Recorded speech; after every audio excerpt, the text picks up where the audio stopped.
Hey, salut à tous! On se retrouve aujourd'hui pour une nouvelle vidéo cyclomoteur mobilette. Et oui, encore une. Et je vais vous présenter une machine qui est dans ma collection depuis plusieurs mois, d'accord? Qui est entièrement restaurée. C'est une vieille machine, je pense que vous n'avez jamais vue auparavant. Peut-être des anciens connaîtront, et encore. Et encore, c'est un modèle qui est plutôt boudé, on va dire. C'est pas un truc qui est à la mode comme les MBK, les 103, etc. Mais donc voilà, on a une belle machine des années 80, là les amis, vous allez halluciner. On est au mois d'octobre, je vous la présente maintenant. Pourquoi? Malgré que je l'ai de plusieurs mois, c'est qu'elle est en rodage. Je la rôde pas très vite, voilà, je roule avec de temps en temps. Donc le rodage avance doucement mais sûrement. Et comme là on va attaquer la saison d'hiver, moi ça va arriver la neige, on est à la montagne, c'est une machine qui va pas rouler de l'hiver. Et qu'on reverra seulement l'année prochaine, sûrement en début de saison, en mars-avril. Donc voilà, du coup je vous la présente aujourd'hui, donc on va aller faire le tour. Et là vous allez voir les amis, vous allez vous dire, mais qu'est-ce que c'est cet engin? Regardez-moi ça les amis. On est ici avec un cyclomoteur 50cc Yamaha Yami, d'accord? C'est un groupe 1, donc Yamaha Yami G1 Mofras, c'est comme ça que je l'ai appelé. Pourquoi? Je vais vous expliquer juste après. Et allez, regardez quelques images, rien que pour vous donner envie, matez un peu cet engin, sorti tout droit des années 80, c'est retour vers le futur, là, clairement. Je vous le disais, un Yamaha Yami, groupe 1, Mofras, du nom que je lui ai donné parce que c'est le préparateur qui l'avait préparé. C'est le concessionnaire, on va dire, pas forcément préparateur, mais le concessionnaire qui l'avait préparé. Et on est sur une machine de 1986. Donc on a un kit dessus, Polysport d'époque, d'accord, c'est écrit là, donc pour le garde-boue avant et la monocoque qui est dessus. Mais à la base, dessous, regardez sur internet, vous avez donc un Yamaha Yami. Donc ça, c'est un monocylindre 2 temps, admission par clapet de 49,5 cm3, qui délivre en gros une puissance de 3 chevaux à 5500 tours minute. Moteur qui est à l'horizontale avec un démarrage au kick et un allumage électronique. Concernant la partie cycle, dessous c'est un cadre qui est composé de 2 tôles embouties. On est ici sur des jantes en 17 pouces avec des tambours, je vous ferai voir après, en diamètre 100. Le réservoir qui est caché juste dessous, et on voit encore les autocollants d'origine Yamaha. Donc le réservoir dessous fait 4,4 litres, ce qui nous donne un poids total en ordre de marche d'environ 59 kg. Il faut savoir qu'il est sorti en 2 coloris à l'époque, le Yamaha Yami, on ne parle pas de la coque, on parle vraiment de la base. Il est donc sorti en 2 coloris, il y avait un noir de mémoire, qui était noir et jaune comme celui-ci, et l'autre c'était la rose et blanche. Et à l'époque ça coûtait 5558 francs. Et ce que je vous présente aujourd'hui, c'est simplement une version coursifiée du Yamaha Yami et qui a été préparée, c'est écrit ici, par Mofras Moto qui était à la Tour du Pin. Donc je pense qu'il y en a quelques-uns qui doivent connaître. Et cette version coursifiée, si vous voulez, elle a été conçue pour, en fait, c'est pas vraiment pour faire de la grosse compète, d'accord? On parle d'un groupe 1, je vous expliquerai après ce que c'est. C'était surtout un petit coup de pub, voilà, pour faire voir qu'à l'époque, on vendait ces Polysport, qu'on pouvait équiper un cyclomoteur d'origine, un petit peu en mode coursifié, en mode sport. Donc ça faisait un petit coup de pub pour le magasin qui proposait ça. Et ça permettait aussi à une clientèle qui n'avait pas forcément les moyens d'avoir des grosses machines de circuit, de pouvoir faire avec une entrée de gamme, comme ceci, aller rouler un petit peu sur circuit ou se faire un petit plaisir personnel. Alors là, on est déjà un petit peu dans les débuts de Mofras, on est sur une machine de 86, Mofras Moto, donc je vous refais voir un petit peu les logos, pour ceux qui ne connaissent pas. Voilà, c'est un magasin qui était vers la Tour du Pin et qui a débuté, on va dire, dans les années 80, mais qui s'est quand même fait un nom dans la préparation de moto. Pour vous donner une idée, à l'époque, Mofras Moto a préparé un XL 500S, celui de Jean-Yves Rivollet, qui a quand même été champion de France des rallyes en 81, d'accord? Il lui a aussi fait une Honda 480, avec laquelle il a terminé 2e en 1984. Donc voilà, c'est quand même des gens qui avaient un savoir-faire dans la mécanique moto. Et pour ceux qui ont des mob shops ou qui ont une bonne mémoire, et ben ça sera sur la première manche nationale cyclo à Angoulême qu'on comparera pour la première fois le Yami groupe 1 dans les catégories de mob d'origine améliorées. Alors je vais essayer de pas trop dire de bêtises sur le groupe 1, d'accord? Je suis pas un spécialiste du circuit, mais le groupe 1 à l'époque, d'accord? On parle dans les années 85-86. Qu'est-ce qu'un groupe 1? Un groupe 1, c'est une machine avec un cadre en V ouvert, d'accord? Qui est sorti au moins à plus de 3000 exemplaires. Donc ce qui exclut déjà à l'époque les 51 CF et les XG2 par exemple. C'est un refroidissement par air, c'est un carbu maximum de 15, c'est ce qu'elle a ici et on en parlera après. C'est une autorisation d'amélioration du moteur en interne, c'est-à-dire qu'on pouvait limer, surfacer, déchicaner, voilà. Il n'y avait pas de kit dessus. C'est une largeur max de 650 mm et c'est un amortisseur qui doit provenir obligatoirement d'un véhicule de la marque, d'accord? Vous pouviez l'améliorer, mais avec des amortisseurs qui venaient, par exemple ici, de chez Yamaha. Et bien sûr, on avait un bruit qui était limité à l'époque à 95 décibels. Et cet essai, qu'est-ce qui va ressortir sur la Yami? C'est que c'est une machine plutôt sympathique, idéale pour le groupe 1, d'accord, par rapport à d'autres concurrentes, parce qu'elle a des tambours un petit peu plus gros et tout, donc finalement elle se place pas mal en rapport qualité-prix. On lui retiendra un seul bémol à cette machine, c'est cette suspension arrière qui sera trouvée, donc c'est un pilote qui l'aura essayé, hein, qui dira lui que la suspension est trop molle, que c'est une vraie pompe à vélo. Donc voilà, après ça engage un mec qui savait rouler sur circuit et qui essayait plusieurs types de machines, hein, d'accord. Moi, pour le peu que je fais du circuit, je pense que je pourrais essayer cette suspension, elle pourrait très bien convenir ou alors vraiment être molle. Et on arrive sur le moteur. Alors ce moteur est un Minarelli à double variateur, un petit plus pour l'époque quand on sait que le lanceur est interdit. Donc voilà, ça c'est clairement un plus déjà sur le Yami. Et après, donc là ici on a juste un carbu de 15, donc ça a été un tout petit peu limé dans les carters et on a mis un petit carbu de 15. C'est tout ce qu'il y a sur cette machine, d'accord. Là c'est entièrement neuf. Et c'est justement parce que c'est neuf que je fais un rodage. Alors en fait je vous ai pas expliqué.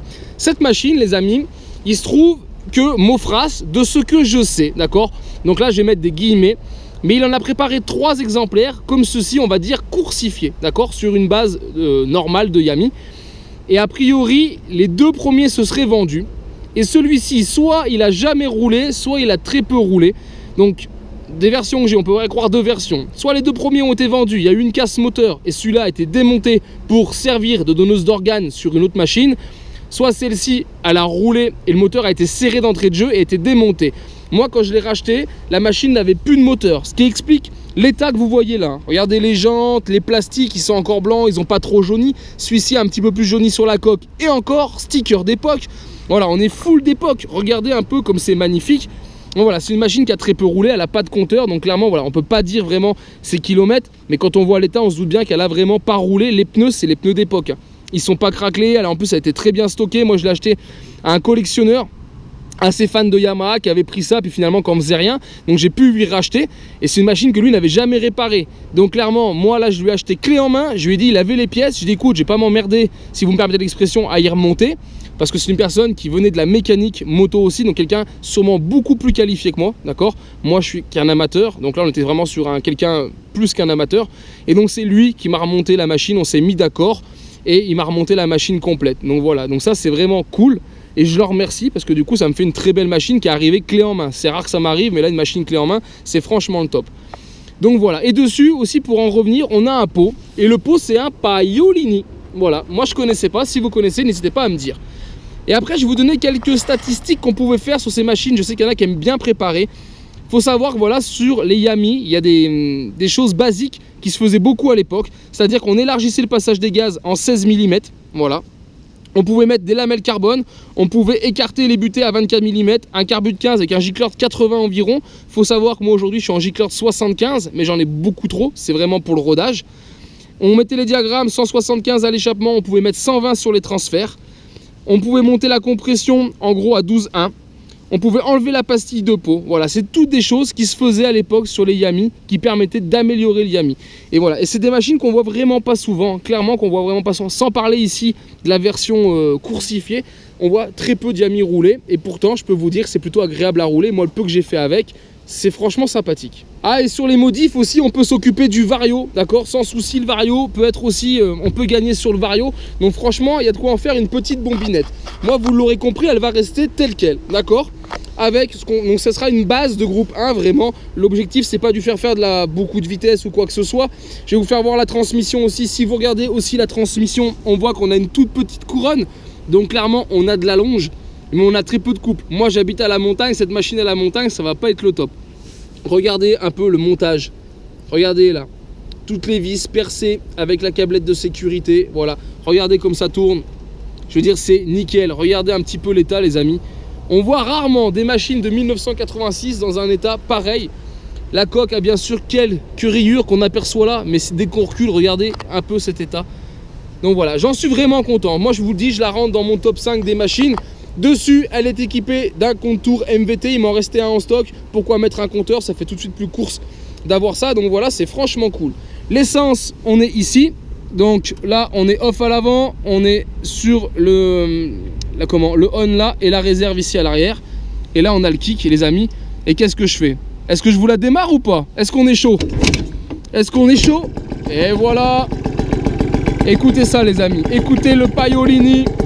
Alors on va la laisser chauffer un petit peu, d'accord, parce que j'ai pas mis le starter. Starter qui est directement sur carbu 15, vous voyez cette languette, vous la clipsez, vous êtes en mode starter, et plus vous allez accélérer, au moment où l'accélérateur dépasse un certain cap, en gros 3/4 de gaz, le starter saute tout seul, d'accord. C'est que là vous commencez à rouler, donc il n'y a pas de souci. Hop, ça c'est sorti, voilà. Mais écoutez-moi ce bruit un petit peu, et on va la faire ronronner.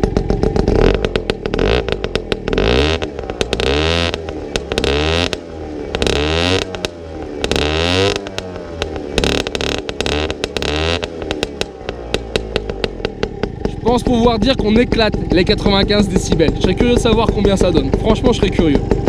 Et allez, on va l'arrêter quand même. Regardez, on voit le compte-tour. Voilà, bon là, elle est froide, hein, clairement. Voilà, on va pas trop tirer dedans. Cette machine aussi, on s'aperçoit qu'elle a la plaque d'immatriculation, le feu arrière qui est pas très beau et le feu avant. Tout est fonctionnel. J'ai tout câblé. J'ai repris la direction. Tout est graissé pour qu'on ait le minimum de jeu.